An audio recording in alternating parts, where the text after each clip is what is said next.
네, 안녕하십니까. 빌레펠트 교회 성도 여러분, 이재용 목사입니다.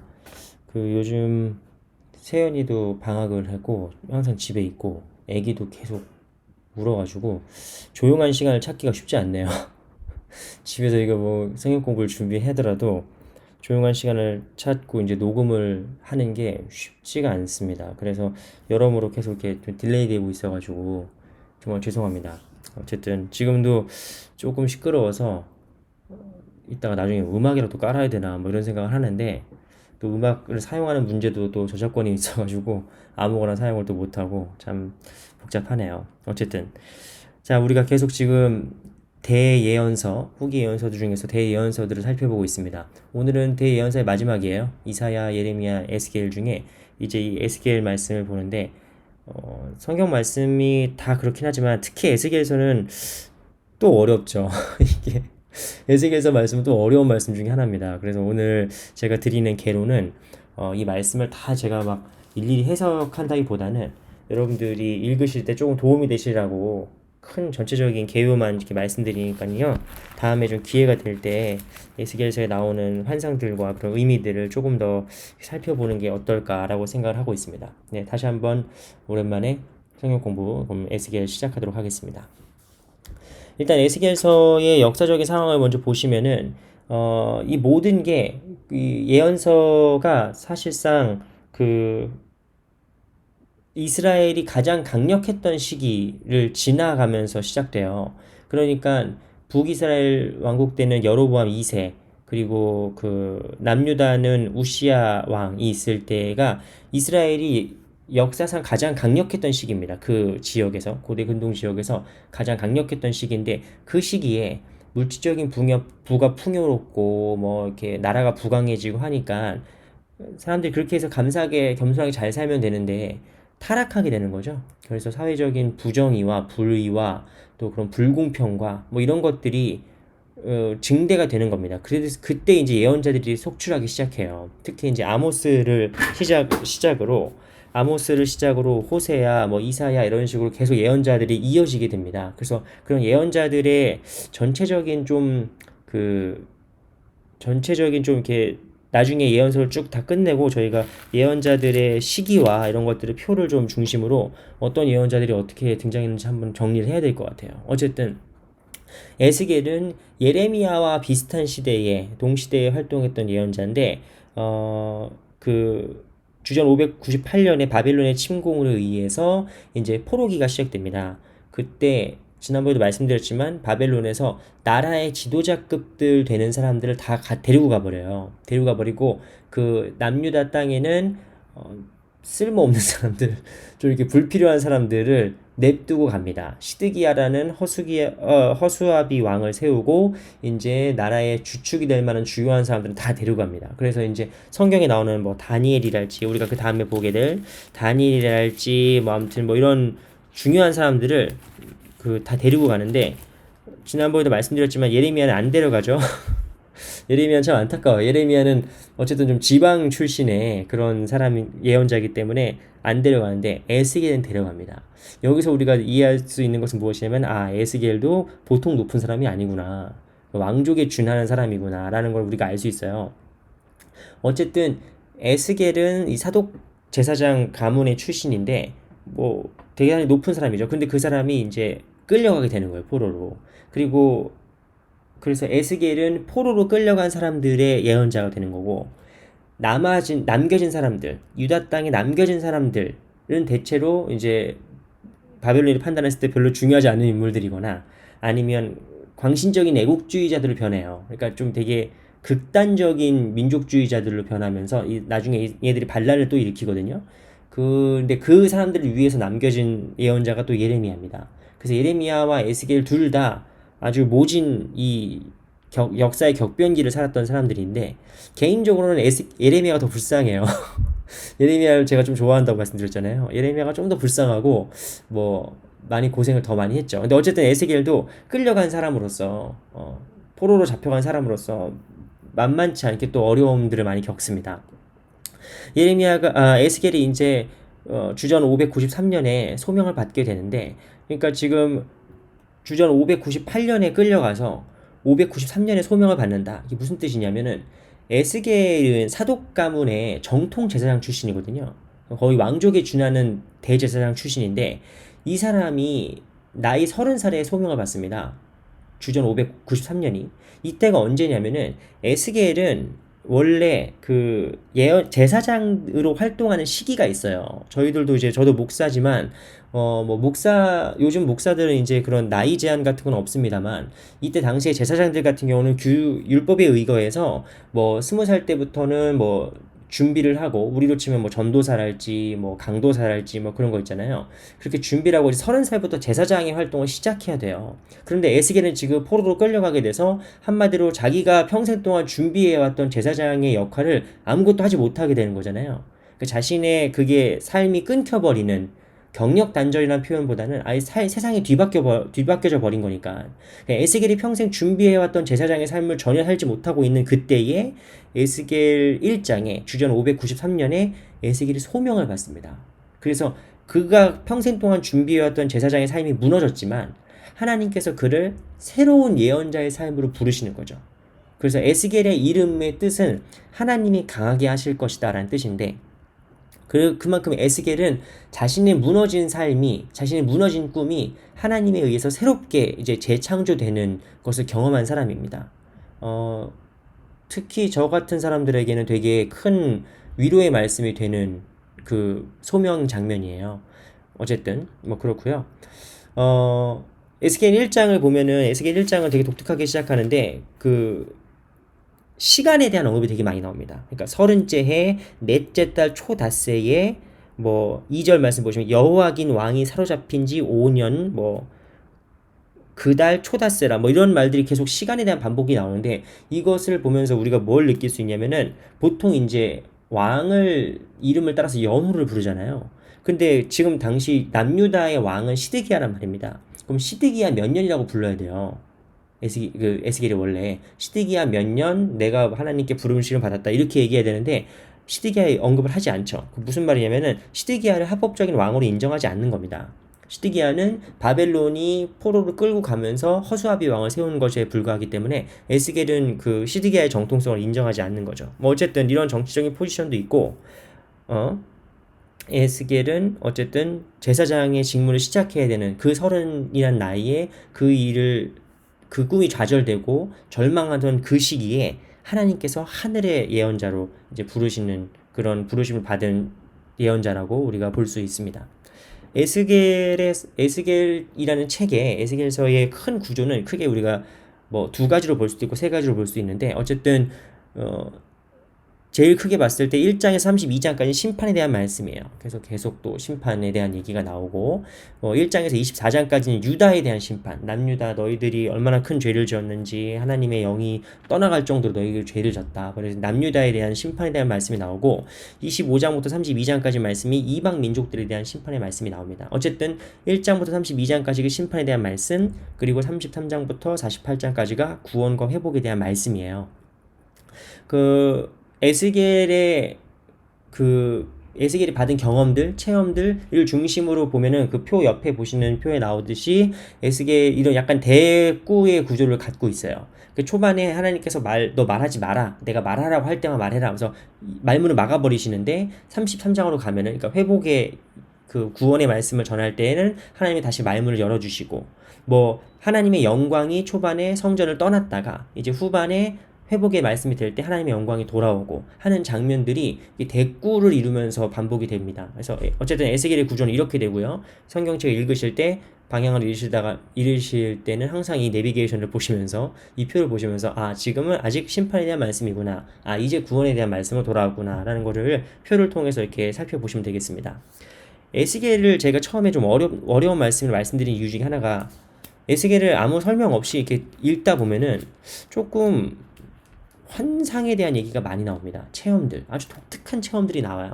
이 그림도 뭐 구스타프 어떤 뭐 도레인가 뭐 그 화가가 그린 그림이라고 해서 위키피디아에서 제가 포함하는데 그림이 좀 끔찍하죠. 그러니까 마른 뼈가 지금 막 살아나고 있는 장면이 그려진 그림이잖아요. 뒤에 보면 사람이 벌써 이미 돼 있고, 제가 그 지난번 설교도 한번 했었는데 에스겔 37장 말씀 보시면 이제 마른 뼈가 살아나서 군대가 되는 그런 환상도 보게 됩니다. 그러니까 그거는 에스겔에 나오는 여러 가지 환상 중에 가장 대표적인 환상일 뿐이에요.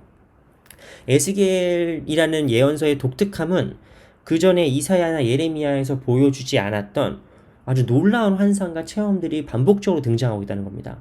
그래서 제가 여기 텍스트로 정리를 좀 했는데, 일단 하나님의 보좌와 영광을 봐요. 첫 번째 소명을 받는 장면에서. 그래서 그때 보면 무슨 막 짐승들의 모습도 나오고, 내 생물이 나오는데, 막 이 생물은 뭐, 그들이 갈 때 막 바퀴가 굴러가고, 막 생물들의 머리는 뭐 무슨 소 같고, 뭐 이런 막 생물들의 모습이 나와서 이게 뭐야 싶은 그런 측면도 있어요. 설명이 없이 보면은. 그런데 물론 여기에 좀 이단들도 등장합니다. 이 말씀을 문자 그대로 이렇게 막 곡해해가지고, 이게 뭐 바로 외계인이다랄지 뭐 이런 이단들이 실제로 있어요. 근데 여러분은 거기에는 그 넘어가지 마시고 관심 두지 마시고, 어쨌든 에스겔이란 책은 대단히 환상과 상징과 그런 영적인 체험들이 많이 기록된 책이다라고만 이해하시면 좋습니다. 우리가 지난번에 그 작년에 요한계시록 강의에서도 말씀드렸잖아요. 이 상징을, 성경에 나오는 상징과 환상과 이런 것들을 문자 그대로 풀거나, 이거를 오늘 우리가 아는 뭐 그런 뭐 신비주의적인 그런 종교나 그런 사상에 접목시켜 버리면은 아주 이상한 이단이 될 수 있어요. 그래서 여러분들은 절대 그런 거 보지 마시고, 어쨌든 에스겔은 하나님의 보좌와 영광, 그 말할 수 없는 하나님의 영광을 눈으로 본 사람이다 라는 것을 꼭 염두하시고 에스겔을 보셔야 됩니다. 네. 지난번에 말씀드렸죠. 마치 커피를 처음 먹어본 사람이 커피를 못 먹어본 사람한테 커피를 설명할 때 그 시꺼먼 물은 말이야, 먹을 땐 썼는데 구수한 맛도 있고 고소하기도 하고 뭐 개운하고, 이렇게 얘기하면 이게 무슨 말, 이게 커피인지 아닌지 알 수 없잖아요. 이게 성경에 나오는 환상이 대체로 그래요. 말로 이거를 설명하고 문자로 기록하다 보니까 하나님의 환상과 그 체험을 정확하게 이렇게 묘사할 수는 없는 거죠. 어쨌든 여기까지 이제 그 해설을 접고요. 에스겔에 나온 환상들 중에서 독특한 환상들이 몇 개 있는데 정리해서 말씀드리자면, 일단 하나님의 두루마리를 먹습니다. 그 말씀이 기록되어 있는 두루마리를 이렇게 꿀꺽 먹어요. 그 입에는 되게 달지만 뱃속에 들어갈까 막 되게 쓰고 아프고 막 이런 장면도 나오고요.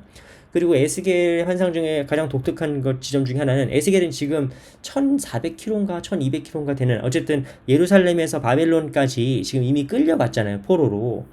끌려가서 거기서 포로로 잡혀있는 상태인데, 하나님의 영이 에스겔을 쑥 들어가지고 1000km가 떨어진 그 예루살렘 성전과 예루살렘의 지금 상황을 이렇게 실시간으로 CCTV 보듯이 이렇게 보게 하십니다. 쭉 보게 하시고, 그래서 하나님의 영광이 예루살렘 성전을 이렇게 쫙 떠나가는 장면도 직접 봐요. 마치 실시간으로 CCTV 보듯이.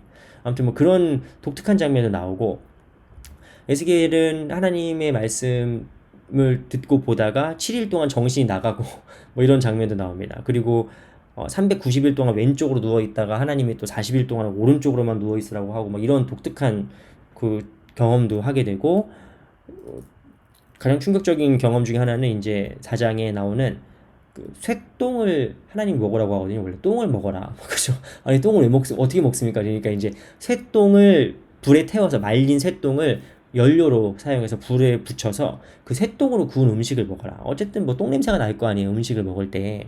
그러니까 하나님이 그런 일을 왜 시키겠어요? 하나님이 왜 너는 똥 냄새가 나는 음식을 먹어라 이렇게 얘기하겠습니까? 그것은 뭐냐면은 그 이스라엘 백성들의 죄와 이런 것들을, 죄와 그 심판에 대한 것들을 그 보여주기 위해서 그래요. 실제로 보여주고 경험하게 하기 위해서 그렇습니다. 그리고 머리카락을 막 잘라가지고 바람에 날리라는 얘기도 나오고, 심지어 에스겔의 아내가 이제 죽을 때 애곡하지도 말라고, 울지도 말라, 그 슬픔을 막 이렇게 꾹 참고 있으라는 말씀도 하십니다. 그리고 앞서 말씀드린 것처럼 입이 굳어져가지고 말을 하지 못하는 그 모습들로 나와요. 에스겔이 말을 하고 싶어도 할 수 없고, 하나님이 허락하실 때만 말을 할 수 있고, 뭐 이런 극단적인 그런 체험들과 경험들이 나옵니다. 이런 경험들과 체험들만 우리가 딱 얘기 들으면은 뭐 하나님이 이상하시다, 아니면 에스겔이 정신병자인가 보다, 뭐 이렇게 해석할 수 있지만, 이런 체험들과 경험들과 환상들은 모두 다 이 하나님이 말씀하시는 그 말씀을 더 보여주는, 더 직접적으로, 더 이렇게 직관적으로 보여주는 그런 체험들이라고 우리가 볼 수 있습니다. 그래서 결국에 이 모든 환상들이 지시하는 것은 무엇이냐면, 이 환상들이 가리키는 것이 무엇이냐? 하나님의 마음이죠. 이게 우리가 이사야와 예레미야, 그리고 앞으로 예언자들에게서 계속 반복되는 내용이지만, 하나님의 정념, 하나님의 파토스를 느끼기 위해서입니다. 왜 아내가 죽었는데 울지도 못하게 합니까? 하나님은 그렇게 비인간적인 분이신가요? 그게 아니라 그런 애통과 그런 울분과 그런 그 답답함과 막 이런 슬픔을 예언자가 고스란히 느끼는 거예요. 하나님의 마음과 통하는 거죠. 하늘과 통하는 거죠. 여기 그림을 제가 갖고 온 건 사실 이사야 그림인데, 하늘과 통하는 자가 바로 예언자입니다. 예언자는 미래의 이야기를 예고하는 자가 아니라, 성경에서 예언자는 하나님의 마음을 통한 자. 그래서 개인적인 고통과 그 아픔들, 삶에서 겪는 그 아픔들이 오롯이 하나님의 마음인 거예요. 그 마음을, 하나님의 마음을 고스란히 느껴서 이스라엘 백성들에게, 갈 바를 알지 못하고 막 방황하는 이스라엘 백성들에게 그 하나님의 말씀을 전파하는 것이 바로 예언자들의 숙명인 겁니다. 그래서 예언자를 하는 에스겔을 하나님께서 친히 파수꾼으로 세우세요. 파수꾼이 뭐 하는 존재입니까? 파수꾼? 그 경비 쓰는 존재죠. 그 군대에서도 유명한 말이지만, 전쟁에 실패한 군인은 용서해도 경계에 실패한 군인은 용서할 수 없다라는 말이 있어요. 무슨 말이냐? 예언자가 막 전사가 아니에요. 예언자는 전사가 아닙니다. 막 칼 들고 나가서 싸워서 이기고 막 그런 전사는 아닙니다. 그런데 예언자의 역할은 무엇이냐? 파수꾼이죠. 적이 어두울 때, 적이 들어올 때 적이 온다라고 얘기해주고, 그리고 뭐 우리 쪽 부대가 막 잠자고 있고 막 게을러지고 있으면은, 야 지금 우리가 이럴 때가 아니다라고 끊임없이 알려주는 존재가 파수꾼이잖아요. 그러니까 에스겔을 하나님께서 파수꾼으로 세우십니다. 그 말은 영적으로 잠들어 있는 이스라엘 백성들, 그리고 이방 민족들에게 하나님의 말씀을 증거해서 경각심을 일깨워주고 깨어나게 하는 역할인 겁니다. 그렇다고 예언자들, 에스겔이 뭐 하나님 편에만 있어서 사람들이 어떻게 살든지 말든지 하나님 말씀만 전하는 그런 무자비한 사람이냐? 그렇지 않습니다. 백성들의 고통을 오롯이 느끼는 사람이에요. 백성들이 얼마나 고통을 받고 있고, 지금 뭐 바벨론 포로로 끌려가서 이렇게 막 고통스러워하는 그런 일들에서 막 탄식하고 그 고통에 괴로워하고 하나님께 막 도움을 호소하는 그런 중보자의 역할을 또한 감당하고 있습니다. 그러니까 이 예언자들의 삶이라는 것은 단순히 어떤 특정한 역사 시대에만 있었던 구약 성경 시대의 인물들이라기보다는 바로 그리스도인들의 삶을 얘기하는 겁니다. 그리스도인들이 바로 이러한 삶을 살아야 된다는 거죠. 파수꾼과 중보자, 이 두 가지의 역할이 예언자의 역할이었고 또 우리 그리스도인들의 역할이다라는 것을 꼭 기억하시는 게 좋겠습니다. 자, 이제 에스겔 초반의 내용들은 사실 심판에 대한 내용들이기도 하고, 심판에 대한 내용은 이제 계속 반복되잖아요. 그렇기도 하고 해서 제가 볼 때는 여기는 크게 설명이나 해설을 해야 될 부분은 없는 것 같아요. 그런데 이제 뒷부분에 갈수록 조금 더 좀 상징적인 측면들이 많이 나옵니다. 그래서 오늘은 제가 뒷부분을 중심으로 조금 설명을 드리려고 해요. 일단 에스겔 37장은 지난번에도 설교에서 말씀드렸지만 대단히 제일 유명한 장면 중에 하나죠. 바로 메마른 뼈의 골짜기에서 하나님 말씀으로 대언을 하자 그 메마른 뼈가 하나님의 군대로 변하는 그런 장면이 나옵니다. 그런데 이거를 성경을 우리가 통독하는 이유는 무엇이냐면은, 중간중간 유명한 부분만 말씀만 골라서 떼어 있지 않고 통독을 할 때 유익한 점이 무엇이냐면, 메마른 뼈가 왜 군대가 되는지가 중요해요. 하나님이 말씀으로 메마른 뼈들을, 아무 희망이 없던 그 메마른 뼈들을 왜 군대로 일으키셨을까? 왜냐하면 38장과 39장에 최후의 전쟁이 벌어지기 때문입니다. 여기서 말하는 최후의 전쟁은 이제 곡과 마곡과의 전쟁인데, 이 최후의 전쟁을 하나님 말씀을 수행해서 성전을, 거룩한 전쟁을 수행할 새로운 이스라엘 군대를 건설하는 장면이 37장에 먼저 나오는 거예요. 그래서 통독을 통해서 이런 좀 전체적인 구조를 이해하시는 게 좋은데, 그래서 38장과 39장에 어떤 존재가 나오냐? 바로 곡과 마곡이라는 존재가 나옵니다. 곡과 마곡은 환상의 존재예요. 물론 이제 구약의 전에 창세기랄지 이런데 몇 번 언급되는 실제 나라긴 하지만, 에스겔이 여기서 얘기할 때 곡과 마곡은 그런 어떤 가상적인 존재들입니다. 그래서 원래는 하나님의 도구였고 하나님의 도구를 통해서 뭐 그런 나라였는데 이 나라들이 이제 교만하여서 타락하면서 악의 제국으로 바뀌게 되죠. 그래서 이제 이 곡과 마곡이 주위의 나라들과 연합을 해가지고 다른 약소 국가들을 침략하고 특히 이제 이스라엘 백성들까지도 이렇게 막 침략하고 전쟁을 일으켜서 이렇게 괴롭히는 장면들이 나와요. 근데 결국에는 하나님이 승리하시는 장면으로 끝나죠. 그 결국엔 요한계시록이랑 대단히 유사한 그런 구조를 갖고 있다고 할 수 있습니다. 그런데 여기에서 마곡이라는 그 이름을 마곡이라는 이름을 그 히브리어 자음으로 이렇게 써보면은 그 자음을 그대로 읽으면 라메신가 뭐 이렇게 나오거든요. 그런데 그걸 뒤로 읽잖아요. 거꾸로 읽으면은 바벨이라고 읽힙니다. 그러니까 그래서 한마디로 곡과 마곡의 전투에서 하나님이 처음에 곡과 마곡을 사용해서 하나님의 도구로 사용하시다가 얘네들이 타락해서 다른 나라들을 이렇게 막 무자비하게 학살하고 점령하는 것을 하나님이 이제 끊으시고 이 곡과 마곡을 심판하시는 장면이 이제 에스겔 38장과 9장에 나오는데 그 마곡의 이름을 곡은 잘 몰라요. 곡에 대한 건 아직도 해석이 분분합니다. 근데 마곡이라는 이름을 거꾸로 읽으면은 바벨이라고 읽혀요. 그 말은 우리가 그 말을 통해서 우리가 이해해 볼 수 있는 것은 바벨론에 지금 포로로 잡혀 있는 이 바벨론 제국이 어떻게 망할 것인지를 에스겔이 하나님의 환상을 통해서 예언했다라고 볼 수 있는 거죠. 이러한 전통은 요한계시록에서도 그대로 반복됩니다. 요한계시록에 우리가 작년에 강의 설교를 통해서 요한계시록 말씀 보았지만 뭐 666 뭐 이런 거 우리가 막 사탄의 신호 이렇게 읽으면 좀 곤란하다고 말씀드렸잖아요. 666의 이름은 결국에는 네로 황제를 의미하는 것이고 그건 결국에 이제 그 바벨론의 음녀라고 불렸던 그 환상의 존재들은 결국에 로마 제국을 의미하는 거라고 작년에 좀 말씀드리긴 했습니다. 나중에 요한계시록도 강의를 개론을 할 때 살짝 다뤄야죠. 근데 어쨌든 요한계시록이나 에스겔이나 이런 환상이 우리에게 보여주는 것은 무엇이냐면 바로 지금은 바벨론이 가장 강력해 보이고 지금은 로마가 가장 강력해 보이고 지금은 그들이 우리를 정복하고 막 침략하고 수탈해 가지만 결국 모든 역사의 주인이 누구시다? 하나님이시다 라는 것을 강조하기 위한 장치예요. 그래서 이 말씀을 보실 때 조금 이해가 안 가셔도 막 어려운 지명들이 막 나오거든요. 모르는 지명들. 이게 안 가셔도 이게 막 어떤 막 최후의 심판 막 이런 막 무서운 이야기를 읽으실 게 아니라 하나님께서 결국 승리하신다. 하나님께서 이 역사를 다시 정의로운 방법으로 돌리신다라고 이해하시고 읽으시면 좋겠습니다. 그래서 전쟁에서 승리하시면 하나님께서 뭐 하신다는 겁니까? 하나님께서 전쟁에서 승리하시고 뭐 이제 다 끝났을까요? 그렇지 않고 요한계시록도 마찬가지지만 하나님의 영광이 가득한 장면이 나와요.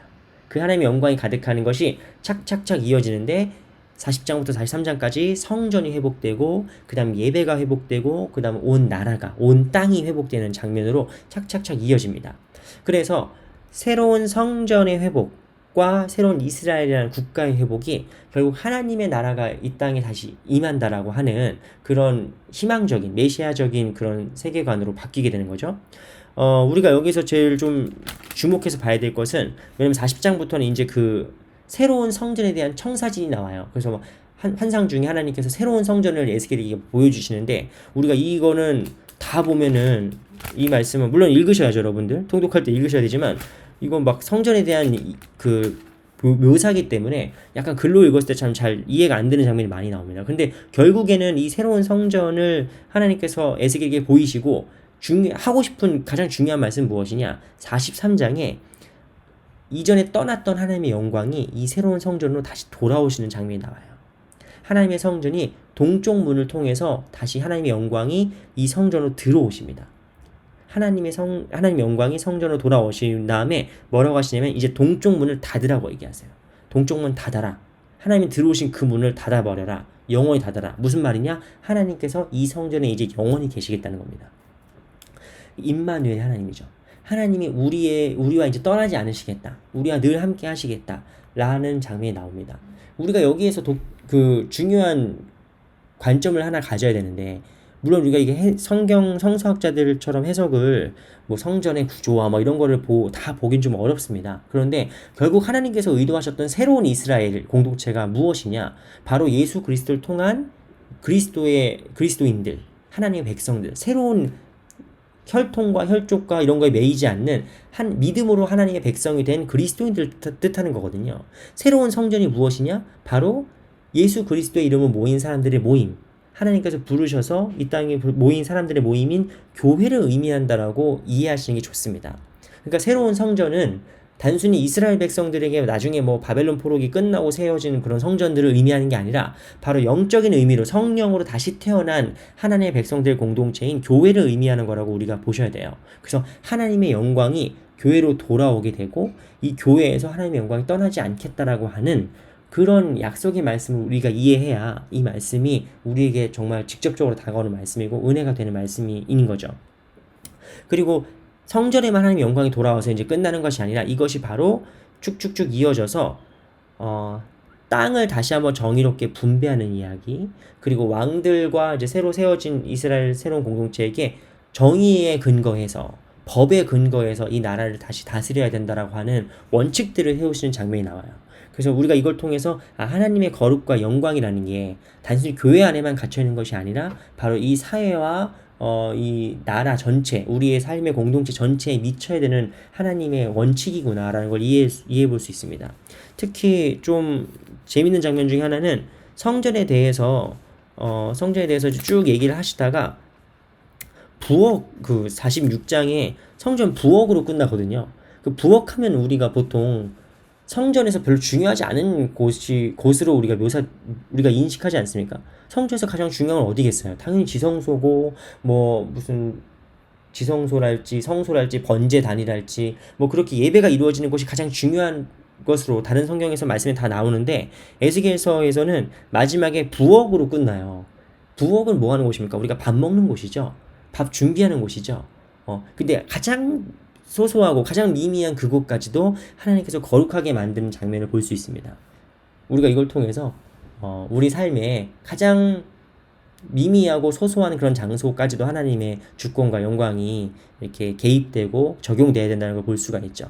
그거는 동시에 교회에서 우리 밥 먹는 것도 좀 중요하게 생각해 볼 수가 있어요. 물론 이걸 성찬과 관련해서 연결하시는 분도 계시지만 우리가 보통 교회에서 부엌에서 봉사하시는 분들 참 식사 준비하고 커피 내리고 하는 모습들도 사실 다 거룩한 우리가 헌신들이죠. 거룩한 모습들이고. 그래서 밥을 잘 준비하자. 이렇게 시덥지 않게 얘기를 끝낼 수는 없고, 어쨌든 성전의 모든 곳곳이 하나님의 영으로 새롭게 된다. 이런 것을 우리가 좀 이해해 보면 좋겠습니다. 그리고 마지막으로 이제 에스겔 말씀은 47장과 48장 말씀에서 성전으로 끝나는 것이 아니라 이 성전에서 쫄쫄쫄쫄 물이 흘러나가는 장면이 나와요. 이 물이 쫄쫄쫄쫄 흘러나가서 처음에는 발목을 채울 정도 잠방잠방 잠기다가 이 물이 계속 넓어지면서 나중에는 어떻게 되냐면은 사람이 능히 건너지 못할 만큼 큰 강이 되는 장면이 나옵니다. 이것이 얘기하는 것은 무엇이겠습니까? 성전이 회복되고 그러니까 교회가 회복되고 그 교회에서 드려진 예배가 회복되고 했을 때 우리가 속해 있는 그 삶과 그 세상과 우리의 공동체가 하나님의 영광으로 충만한 장면으로 우리가 그런 환상들을 가질 수 있는 거죠. 그래서 그 강물이 흘러가면서 그 사람이 살지 못했던 땅, 식물이 살지 못했던 땅이 흘러 넘치면서 막 땅이 회복되는 장면이 나와요. 이게 바로 예언자적인 비전이죠. 예언자적인 비전입니다.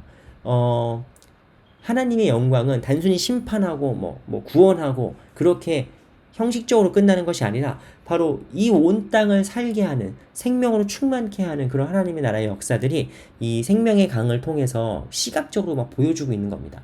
우리가 말씀을 여러분이 통독하시면서 이 말씀을 보시다가 막 가슴이 뛰어요. 하나님의 영이 이렇게 들어가는 곳에 하나님의 그 생명의 강이 흘러 넘치는 곳에 생명이 살아나고 정의가 살아나고 평화가 살아나는 장면들을 그리스도인들이 꿈꿔야 되는 거죠. 우리가 꿈꿔야 되는 것이고 그것이 예언자들이 꿈꿨던 것입니다. 그래서 결국에 에스겔이 무엇으로 끝나냐면은 하나님의 영이 이제 온 땅에 가득해서 하나님이 성전에만 머물러 계시는 게 아니라 그 성읍 그 나라에 가득한 것으로 끝나거든요. 그 성읍의 이름을 뭐라고 하냐면은 여호와 산마다라고 하면서 에스겔이 끝납니다. 여호와 산마다라는 건 어떤 뜻이냐? 여호와께서 거기에 계신다. 거기 계시는 하나님으로 말씀이 끝나죠. 그래서 우리가 이 에스겔서가 갖고 있는 이 비주얼한 드라마틱을 좀 이해해 봐야 돼요.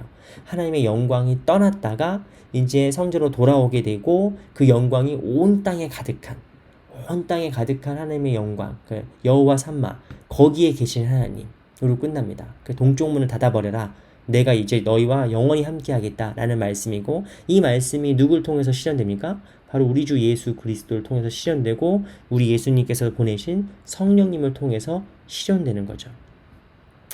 에스겔이라는 이 말씀이 가지고 있는 이런 놀라운 드라마를 우리가 좀 읽으시면은 더 이렇게 직접적으로 오실 수 있으리라고 저는 확신을 합니다. 여러분 꼭 말씀 같이 읽어주시고요. 오늘 에스겔 말씀은 또 30분이 넘었는데 죄송해요. 네, 어쨌든 에스겔 말씀이 조금 뒷부분만 했는데도 이렇게 길어졌네요. 네, 어쨌든 에스겔 말씀은 정말 많은 상징과 해석들로 가득하고 그 환상들로 가득한 말씀이기 때문에 여러분이 조금만 더 관심을 갖고 읽어주시면은 더 이렇게 시각적으로 생동감 넘치는 그런 말씀들을 어느 성경 말씀보다도 더 많이 느끼실 수 있으리라고 생각을 합니다. 네, 우리가 오늘 여기까지 해서 대예언서인 이사야, 예레미야, 에스겔 말씀까지 보았습니다. 어떻게 이게 막 잘 정리되고 준비된 것 같지 않아서 좀 죄송한데요. 어쨌든 앞으로 이제 예언서 말씀들이 좀 더 남았어요. 그래서 이제 이 말씀 좀 더 묶어가지고 다니엘서는 좀 따로 해야 되고요. 다른 말씀들 좀 더 같이 묶어가지고 좀 더 컴팩트하게 성도님들한테 개론을 좀 이렇게 제시할 수 있도록 말씀드릴 수 있도록 준비를 하겠습니다. 그러면은 오늘은 여기까지 하고요. 저희 이번 주 주일 예배 때 또 뵙도록 하겠습니다. 그러면은 건강하시고 또 주일 날 봬요. 알겠습니다. 안녕히 계세요.